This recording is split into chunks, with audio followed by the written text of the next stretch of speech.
وہ مواب کے ملک میں سے دوبارہ بیت لحم جاتی ہے اور کہتی ہے کہ وہاں پر خدا نے اپنے لوگوں کو روٹی فراہم کی ہے، یعنی بیت لحم میں، ہم کیوں وہاں پر نہ جائیں؟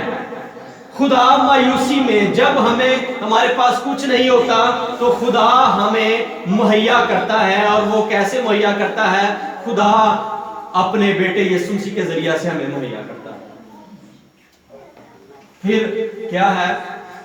اس بیت لحم میں خدا یسوع مسیح کے پیدا ہونے کے باعث وہ اس کو جو ہے وہ کیا کہا گیا ہے کہ وہ زندگی کی روٹی ہے۔ بیت لحم جیسے روٹی کا گھر ہے، خدا یسوع مسیح زندگی کی کیا ہے؟ روٹی ہے۔ جیسے وہ جو ہے وہ چشمہ ہے، ویسے ہی بیت لحم میں چرواہوں کے لیے، بھیڑ بکریوں کے لیے ایک چشمہ تھا، ایک پانی تھا۔ جیسے بیت لحم جو ہے وہ بھیڑ بکریاں جرنیٹ پیدا کرنے والا ایک چھوٹا سا قصبہ تھا، ویسے ہی بیت لحم نے خداوند یسوع مسیح کی شکل میں ایک برہ دیا جو ساری دنیا کے گناہوں کو اٹھا کر لے گیا۔ ہاللیلویہ۔ اب اس بیت لحم کی اہمیت کو اپنی زندگی میں جاننے کی کوشش کریں کہ یہ سٹی جو کہ بھیڑ بکریوں کے بارے میں مشہور تھا، اب یہاں سے ہی ایک برہ نکلا ہے جو ساری دنیا جہان کے گناہوں کو اپنے اوپر لے کر چلا گیا۔ ہاللیلویہ۔ یہ وہ نجات دہندہ ہے، یہ ہے اس کا کام جو ہماری زندگیوں میں ہے۔ عزیزوں بہنوں بھائیوں، یہ اس کے بارے میں لکھا ہے خدا یسوع مسیح کے بارے میں کہ وہ ہمارا اچھا چرواہا ہے۔ یوحنا 10:11 ہے کہ میں اچھا چرواہا ہوں۔ اور اس شہر میں کیا تھا؟ چرواہے۔ داؤد نے بھی وہاں پر گلہبانی کی، اور اسی شہر میں جو ہے وہ خدا یسوع مسیح کے پیدا ہونے کا مقصد کیا تھا کہ یہاں پر ایک بہترین چرواہا آنے والا ہے، ہماری چٹان آنے والا ہے، کیونکہ وہاں کے لوگ چٹانوں کو توڑ کر جو ہے وہ اپنی روزی کماتے تھے، لیکن اب جو آنے والا ہے وہ روک آنے والا ہے۔ خداوند یسوع مسیح جو چٹان ہے وہ اس دنیا میں آنے والا ہے۔ یہ وہ چٹان ہے جو جس میں سے ہم نے پیا، جس میں سے ہمارے لیے زندگی ہے۔ تو اس لیے یہ ہمارا اچھا چرواہا ہے، یہ ہمارا جو ہے وہ بہترین چرواہا ہے، یہ ہمارا جو ہے وہ ایک بہترین استاد ہے۔ اس لیے اس جگہ کا جو ہے وہ چناؤ کیا۔ بیت لحم ہی کیوں؟ چھوٹا تھا، کسی کی نظر میں یہ نہیں تھا کہ اس سے اتنا بڑا کام ہو سکتا ہے۔ پھر میں دوبارہ پس منظر پر جاؤں گا کنکلیوڈنگ ریمارکس دیتے ہوئے کہ جب ہر طرف ناامیدی تھی، جب حکمران جو ہے وہ کرپٹ ہو چکے تھے، جب ہر طرف جو ہے وہ جنگ و جدل تھا، جب ہر طرف ناانصافی تھی، بد دیانتی تھی، تو ہمارے لیے ایک امید کی کرن وہ جگہ ہے، وہ خداوند یسوع مسیح ہے جو اس دنیا میں ہے، جس کی طرف ہمیں دیکھنا ہے۔ اس وقت کے لوگوں نے خداوند یسوع مسیح پر امید لگائی، اور آج بھی کرسمس کے ان دنوں میں ہم امید لگاتے ہیں کہ خدا ہمارے گھروں کو بحال کرنے والا ہے، خدا ہمیں ہمارے گناہوں سے رہائی دینے والا ہے۔ اس کا نام ایمانویل رکھنا، جس کا ترجمہ ہے خدا ہمارے ساتھ، وہی ہمارے گناہوں سے ہم کو کیا دے گا؟ رہائی دے گا۔ ہاللیلویہ، ہاللیلویہ، ہاللیلویہ۔ اپنی آنکھیں بند کریں، سروں کو جھکائیں، اور اس عظیم نبی کے لیے، اس عظیم چرواہے کے لیے، اس عظیم کام کے لیے جو خدا نے بڑی پلاننگ کے ساتھ کیا ہے، اس پر ہم غور کریں گے۔ ہم غور کرتے ہوئے اپنی زندگیوں کے لیے خدا ان کا شکر ادا کریں گے۔